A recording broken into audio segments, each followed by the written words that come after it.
welcome back to another episode of Deep Timber Assassins. Hope you guys have enjoyed the last couple videos.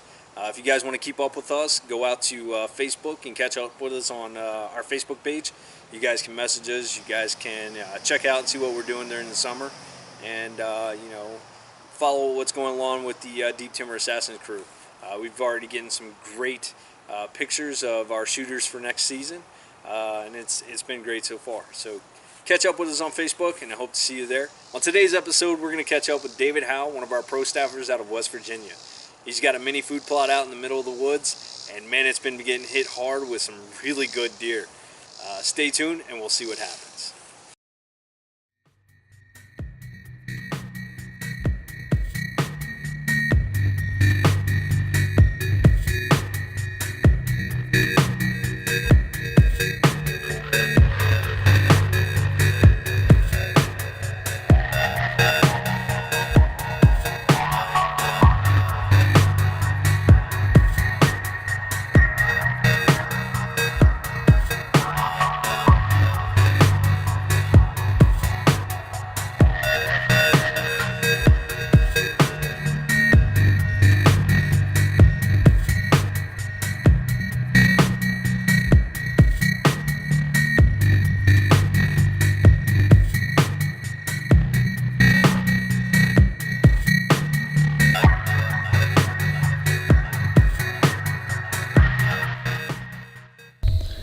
Hey everyone, it's David here.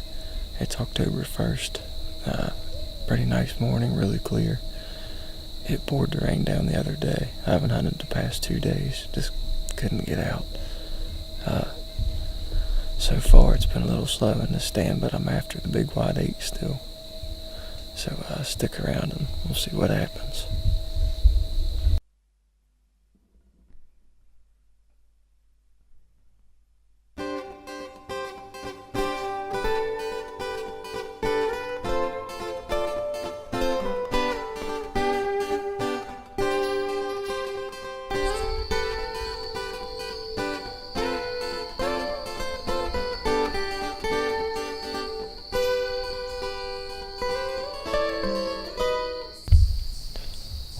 It's time to get backed up here, and I think I'm going to try my food plot this evening and see if maybe that tall 8 I've been hunting will come in. We might take him if we can get a shot.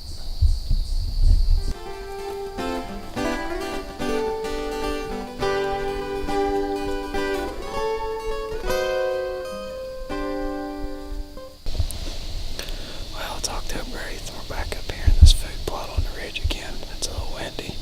It rained a pretty good bit last night, but we're going to sit here and see if any of these bucks come out and try to eat.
pretty nice buck go.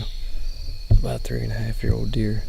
I've had him around for quite a while, ever since he was little, and I just couldn't bring myself to shoot him. I'd really like to get one more year on that deer. I think he'll make 130 inches or better here. And in West Virginia, right here especially, that's a good buck. I'm really waiting on either this older 8-point that doesn't really have much going on. He's really tall, and I just never grew much of G3s or anything like that. But for the most part, I'm actually waiting on a 4.5-year-old buck. He's really wide, and he's a super nice deer, but I'm on the management side of things, and I just couldn't bring myself to shoot that buck. He needs to make it another year and pass on some genes, so I'm going to stick around and see what else happens.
Alright, well, we just climbed down on the stand here and whacked the doe.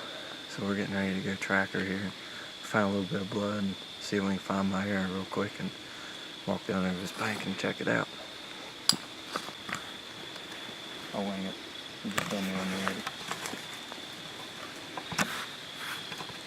Alright, well, we just found my arrow here stuck in this log, just like this.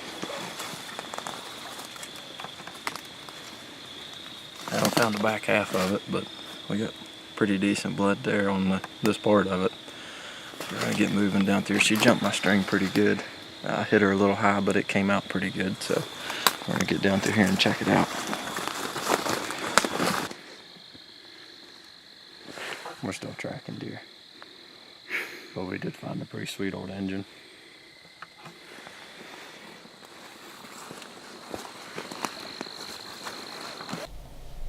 Hey guys, I'm sure you saw last night there I shot that doe right before dark. It was a good shot. I tracked her over that bank, I'm sure you saw it, and then she kind of took a hard left across that ridge, and we started tracking her out across there, and well, she dropped down over a ravine and we had a hard time finding her. We were having a hard time picking up blood. Well, we went down through there and our light started fading out on us. We didn't have a lot of light left on the cameras. Well, I finally found the doe, but I ran out of light on my camera, so I couldn't film the recovery for you guys. Apologize for it, but hey, we got that doe and there'll be more to come, so stay tuned. Keep watching Deep Timber Assassins. Till next time, guys. Hey, it's Jay. and welcome back to another episode of Deep Timber Assassins.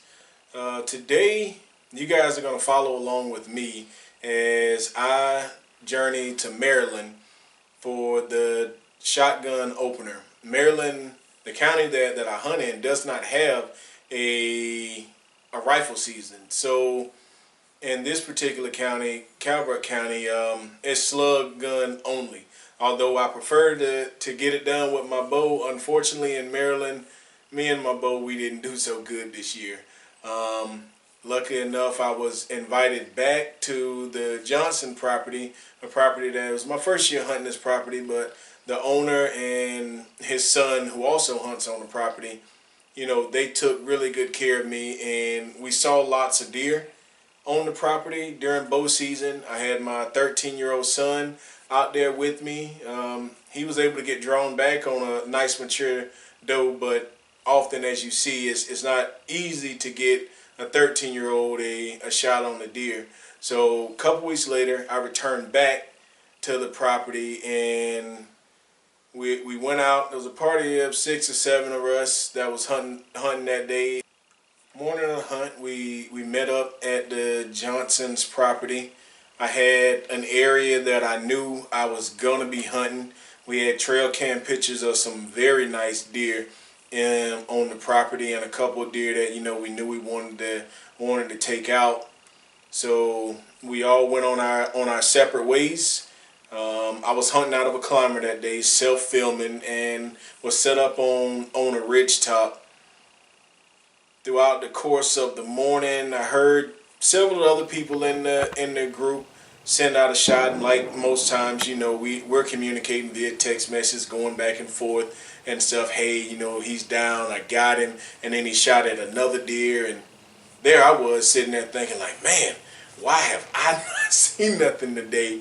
And I was actually starting to get a little bit disheartened and thinking about climbing down, but message came through, hey, deer still moving. I just saw a nice one moving through the brush. Sit still, and we'll all come out around noon, grab a bite to eat, and get back in the woods. Maybe 10-15 minutes goes by, and a doe pops up. I mean, just appeared out of nowhere. We've all had it happen. You're looking left, looking right. You don't hear anything, and next thing you know, you got a deer standing in front of you at 30 yards.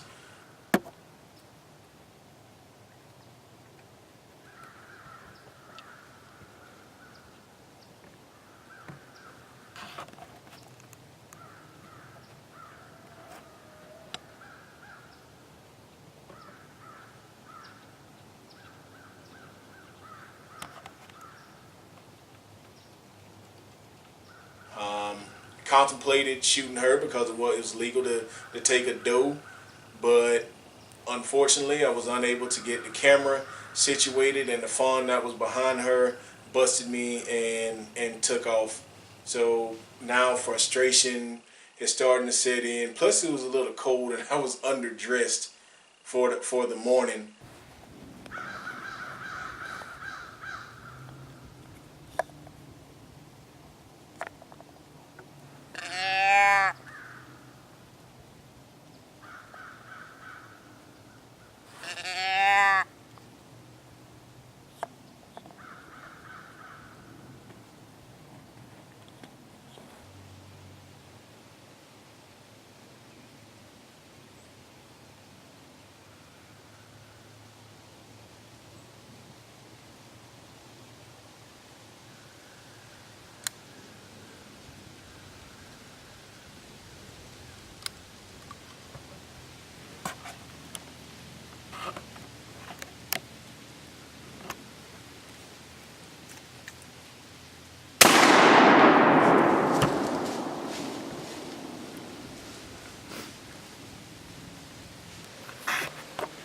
Alright, Assassins, it's the opening day of the Maryland firearms season, and over in Port Republic, Maryland, hunting on a buddy of mine's property, and we got a big buck down.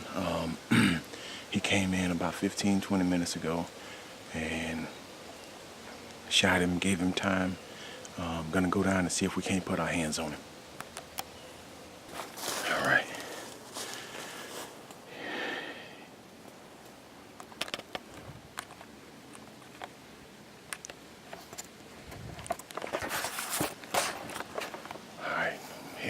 into this draw where he come from. I can see all in here. He was crashing. I heard him crash, so I know he's down.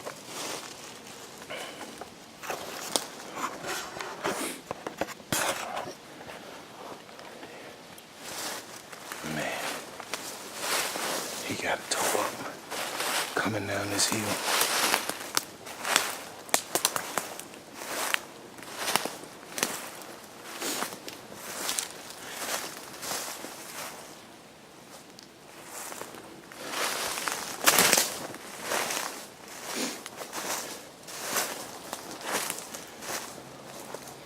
There he is.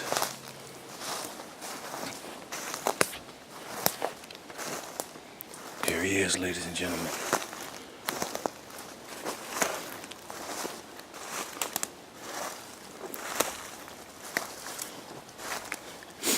Nice Maryland whitetail.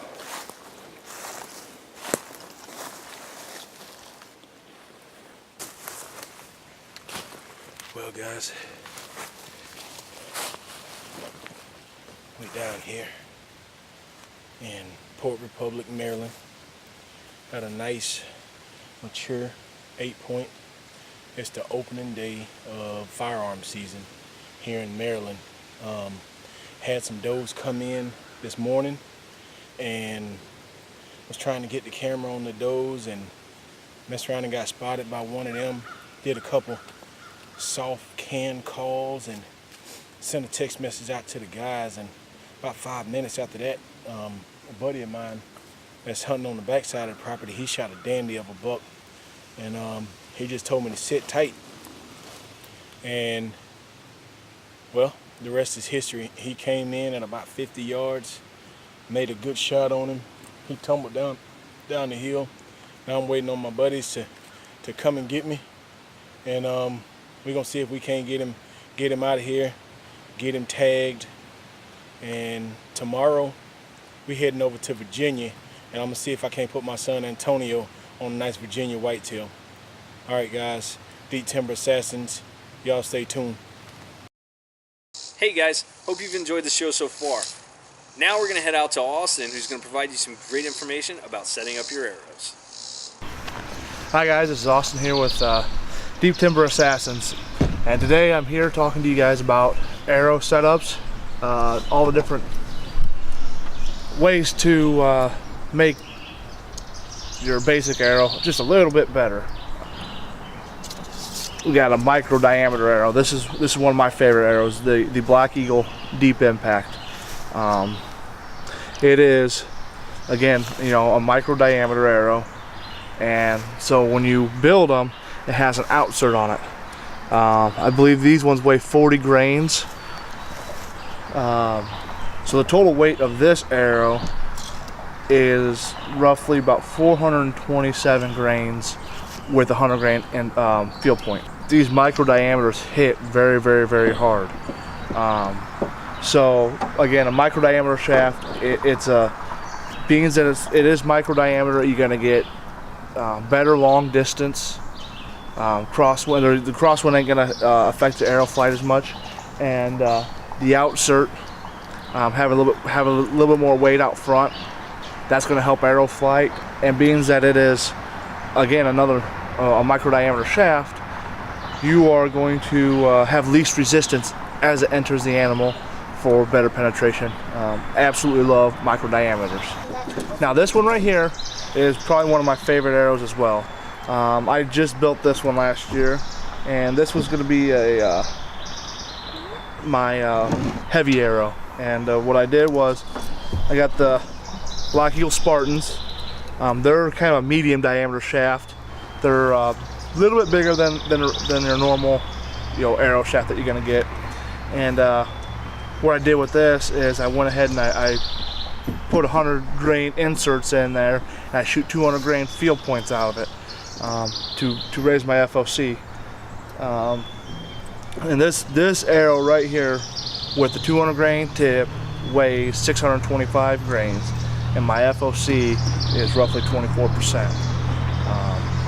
So now what I'm going to do is I'm going to go ahead and talk to you about the 12 enhancing penetration enhancing factors. Number one is structural integrity. So basically, it is the strength of the arrow, or not necessarily the strength of the arrow, but you don't want an arrow to break on impact. Once an arrow or the broadhead break, that's penetration stops immediately. We have broadhead mechanical advantage. This is a very tough one to explain. Basically, it's a length to width ratio, and of course, once you get into 3-blade, 4-blade broadheads, I really don't even understand how that all works out. To be completely honest with you. Number 5 is shaft diameter to ferrule diameter, and when they talk about ferrule, they're talking about the ferrule of a broadhead. So basically, what we have right here, this is the helix broadhead. This right here is the ferrule, right there. Basically, what they're saying is you don't want the ferrule right here to be smaller than the diameter of the shaft of your arrow. You want the ferrule of the broadhead to be the same size or bigger than the diameter of your arrow. And I can't say that I've honestly noticed any broadheads that were that made that an issue. So that was number 5. Okay, number 6 is arrow mass or weight. With what Ashby had found out when he preached was 625 grains is what you need to break big bone animals. So your elk, African animals is what he did a lot of his testing on. So what they're saying behind this is if you get a heavy arrow with a high FOC, the heavy arrow, the heavy mass is when it hits, it's hitting like a brick, it's breaking the bone. With the high FOC, what that's doing is once your arrow makes contact, the FOC pulls the arrow through. Broadhead edge finish is number 7. So obviously you just don't want a dull edge. Pretty simple. Shaft profile. When Ashby had done his study, he had done it where a tapered shaft penetrates better than your regular shafted arrow. Number 11 is tip design. Basically the tip is for when bone is encountered, and they're saying, which again, this is another good example. This is a Tonto tip, and that is what they're saying is the best tip for if bone is made, contact is made. So there again, that's all I have for arrows and arrow setup. Again, if you have any questions, my name's Austin Fielder. You can find me on Facebook. I got the DTA Pro Staff. Ask for me. You have any questions, any concerns, anything that you need that you might have on arrows, I am more than happy to help with. Please don't feel free to ask. I would really like to see, a higher success rate in what we shoot, and again, a little bit more weight, a little bit more FOC, maybe a different arrow selection, something that I can do to help you. Feel free to ask. Thank you for your time. I hope you enjoyed this. I know it was a bit lengthy, and I apologize, but I think I pretty much covered everything. I'm gonna go ahead and do a segment on broadheads. So thanks again, guys. Again, my name's Austin, DTA, Deep Timber Assassins, excuse me. And got any questions at all, contact one of us, get a hold of me. I'm more than happy to answer any questions that you guys might have. Thanks again.